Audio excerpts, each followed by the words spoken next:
it is your buddy, Peace and Harmony with you here today. Much love going out to all the beautiful empowered harmonizers. And we're zooming in and focusing in today on how to keep safe, how to heal from an emotionally manipulative relationship with a covert narcissist. Now, when it comes to understanding the covert narcissist and to understand that it's a personality disordered, and the number one thing is that it's typified by a sense of superiority and a sense of entitlement and oftentimes kind of grandiosity, and that this feeling that this person basically operates with the understanding that they are only required and need to associate with people of high status, of high importance, and that everybody else is sort of an underling or a support person. For example, one time I went to a doctor who was a specialist, and I described to her that at one point I was involved with insurance, and she said, "Oh, you know, you do all the other little things that help you to get to see us. You know, we're the center of this. We're the center of the focus." In other words, she was saying, "Oh, you know, everybody else has positions to ultimately get you to the center of what healthcare is all about, which is the doctor." And I found that a very interesting question, or a very interesting statement by this doctor, who was saying, "Oh, you know, you are just a support person to help you get to see us or me."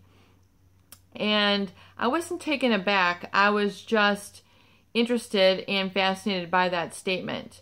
So in other words, a nursing assistant, a nurse, someone in the insurance department, someone in the billing department, someone, you know, anyone else in the whole healthcare system is no one else but a support to her, which is like at the top of the pyramid. And I would have to disagree, but I would say that that is kind of a statement clearly from someone who is unabashedly or, you know, sadly very unaware of their sense of grandiosity or superiority in the whole matrix, the whole system of life. You know, it is very important. You know, I feel that there's so many other people besides just a doctor who affect your experience and really help determine whether you actually see that doctor or stay with that doctor or satisfied or even getting the care that you need. Doctors make mistakes. You know, a lot of the times there is misdiagnosis. There are missing things. They're not hearing the big story. They only have 10 minutes for you, and you're going to go through like a life-altering surgery. You know, there's all sorts of issues that predispose you to going to see a doctor. And so that's a typical statement, and it really helps to exemplify or really flesh out and explain. It's a good example of narcissistic thinking. What are their thought patterns like? And then therefore that's their opinion. That's their view on things. That's their perspective. And to them, that is their reality. But yet I would beg to differ because, you know, everybody is important to the healthcare, and especially participation of the patient in getting the right insurance coverage, etc. And then their follow-up and how they assess and handle their situation is equally as important. So it is to understand then that that is sort of an abusive, I didn't feel abused, but I do feel that, you know, you can see where this would cause a problem in communication with these individuals, and who they will not communicate with, who and who they will not choose to spend time with, give eye contact to, discuss things, even where there's a glaring need. Oftentimes these people, because of their sense of superiority, entitlement, and the feeling that they should only associate with people of high status and importance, it would then affect their decision making, their physiology, and then they will bottle themselves up. I apologize, I am like, I'm super sweating in here. It is hot. It is humid today, so forgive me for sweating profusely here. And I love the heat, so it doesn't bother me, but excuse me for my sweaty countenance here. So it gives you an understanding of the thought process, and then how this can be problem. I mean, if you're associating with this type of person, your sense of inferiority is what's going to be reflected back to you, either through what the person says or what they don't say. So someone who ignores you, stonewalls you, doesn't give you the time of day, doesn't give you what you need in a communication, doesn't give you what you need in a relationship, sort of turns on you and makes you feel like they're insinuating that you're too needy, or you should just, that's someone else's position, talk to somebody else, go pet someone else's dog on down the street, you're not getting it here.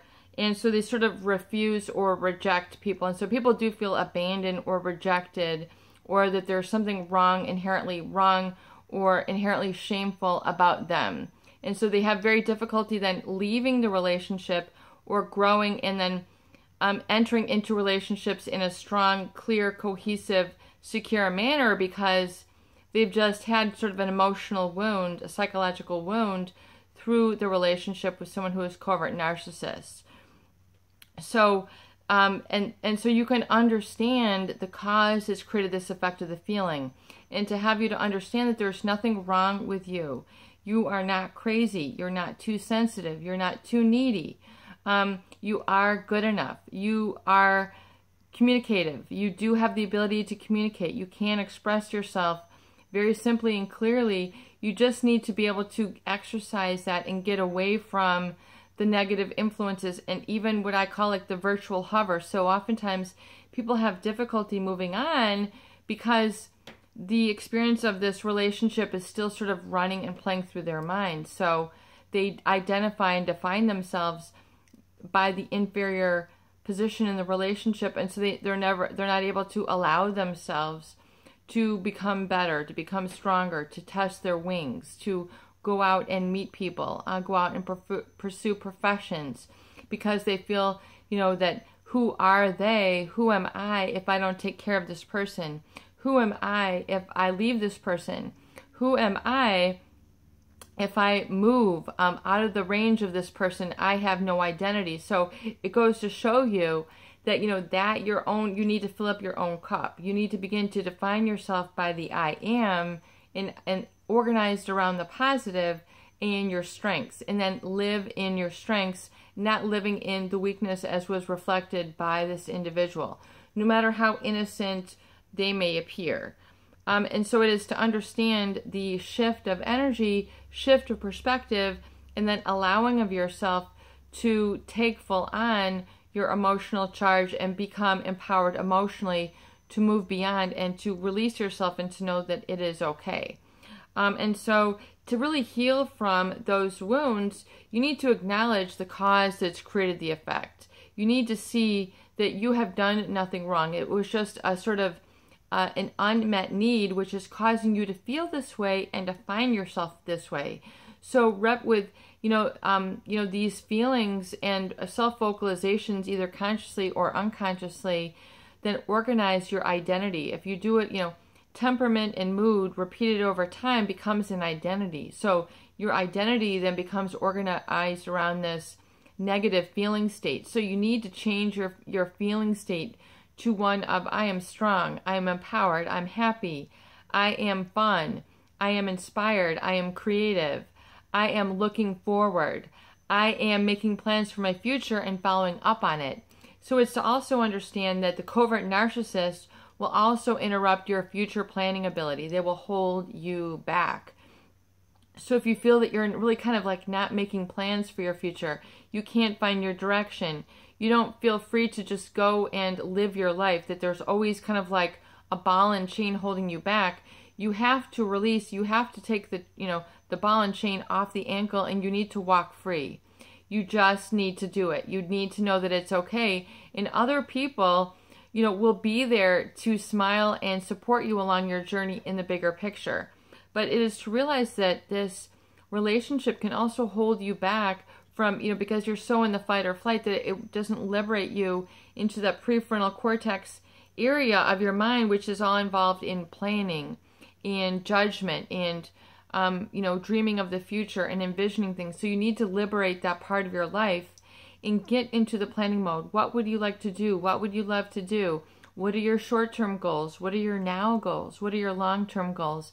Begin to ask yourself these questions and then write these down and then plug these into your appointment book that we recommend, and put these in your recovery journal in the section, the I want, I am section, and actually, reinforce yourself and do these on your recovery date.